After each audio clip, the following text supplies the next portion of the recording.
നമസ്കാരം ഗൈസ്. അപ്പോൾ ഇന്ന് വേറൊരു ദിവസത്തേക്ക് എല്ലാവർക്കും സ്വാഗതം. അപ്പോൾ ഇന്നത്തെ ഒരു പ്ലാൻ പറഞ്ഞാൽ മൂവി നൈറ്റ് ആണ്, അല്ല മൂവി ഈവനിങ് ആണ്. അപ്പോൾ പണിയും കഴിഞ്ഞ് ഇന്നൊരു സിനിമ പോകാനായിരുന്നു പ്ലാൻ ഉണ്ടായത്. ബട്ട് ഹോസ്പിറ്റലിൽ നിന്ന് ഇറങ്ങിയ സമയത്ത് ഒടുക്കത്തെ മഴയായിരുന്നു.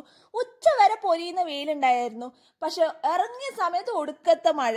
പിന്നെ ഇറങ്ങിയപ്പോഴോ ഓട്ടോയും കിട്ടുന്നില്ല. ഫൈനലി ഒരു ഓട്ടോ കിട്ടി. പിന്നെ നാലാളില്ലോണ്ട് ഒരു ഓട്ടോയിൽ കയറ്റി രണ്ട് ഓട്ടോയിലാണ് നമ്മ പോയത്. ഫസ്റ്റ് ഞാനും മീനാക്ഷി എത്തി. അവിടെ എത്തിയിട്ടാകുമ്പോഴേക്കോ മറ്റു രണ്ടാളെയും കാത്തുനിന്ന് നമ്മ അവസാനം നേരെ തിയേറ്ററിൻ്റെ ഉള്ളിലേക്ക് പോയി. പിന്നെ അവിടെ എത്തിയപ്പോൾ ആഡില്ല സമയം കൊണ്ട് ഞാനിവളും വാഷ്റൂമിലെല്ലാം പോയിന്ന് സെറ്റാന്ന് വിചാരിച്ചായിരുന്നു. പിന്നെ എൻ്റെ മെയിൻ ഇമ്പോർട്ടൻ്റ് കാര്യം, ഇവക്ക് ഹിന്ദി അറിയില്ല. ആകെ രണ്ട് പിള്ളേർ നിർബന്ധിച്ചുകൊണ്ടാണ് നമ്മ രണ്ടെണ്ണം പോകുന്നത്. പിന്നെ സബ് ടൈറ്റിൽസ് ഉണ്ടെന്ന് പറഞ്ഞുകൊണ്ടാണ് അത് ആസ്വദിക്കാൻ പോകുന്നത്. പിന്നെ അവരെ ഇരുന്ന് ചൊറിയാലോ.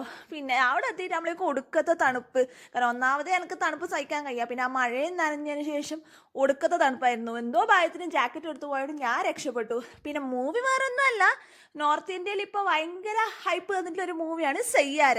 മൂവിയുടെ ഫസ്റ്റ് ഹാഫെല്ലാം നല്ലതായിരുന്നു, റൊമാൻസ് മൂവി ആയിരുന്നു. പിന്നെ ഈ സമയമായപ്പോൾ നമുക്ക് എന്തായാലും ഒരു കർമ്മണ തിന്നണം തോന്നുമല്ലോ. പിന്നെ നേരെ പുറത്തിറങ്ങിയിട്ട് എല്ലാം നമ്മളെ ബഡ്ജറ്റിൻ്റെ ഔട്ട് ആയതുകൊണ്ട് കയ്യിൽ ഒതുങ്ങുന്നത് ഒരു വലിയ ഡബ്ബ പോപ്കോണും മേടിച്ചിട്ടാണ് നമ്മ പോയത്. പിന്നെ അത് തിന്നണോ മൂവി നോക്കണോ എന്ന് തിരക്കിലായിരുന്നു. പിന്നെ എന്തായാലും നമ്മളെല്ലാം ഫുഡിന് ഇമ്പോർട്ടൻസ് കൊടുക്കും. പിന്നെ മൂവിനെ പറ്റി പറയുകയാണെങ്കിൽ നല്ലൊരു റൊമാൻറ്റിക് മൂവിയാണ്. പിന്നെ കുറച്ച് ഇമോഷണലി സങ്കടം വരുന്നൊരു മൂവിയാണ്. But it was good. Especially കപ്പിൾസിനെല്ലാം പറ്റിയ മൂവിയാണിത്.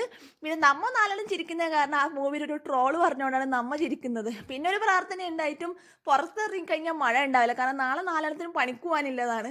അപ്പോഴത്തേക്ക് ഇന്ന് ഇത്രയ്ക്കേ ഉള്ളൂ. ശരി, ബൈ.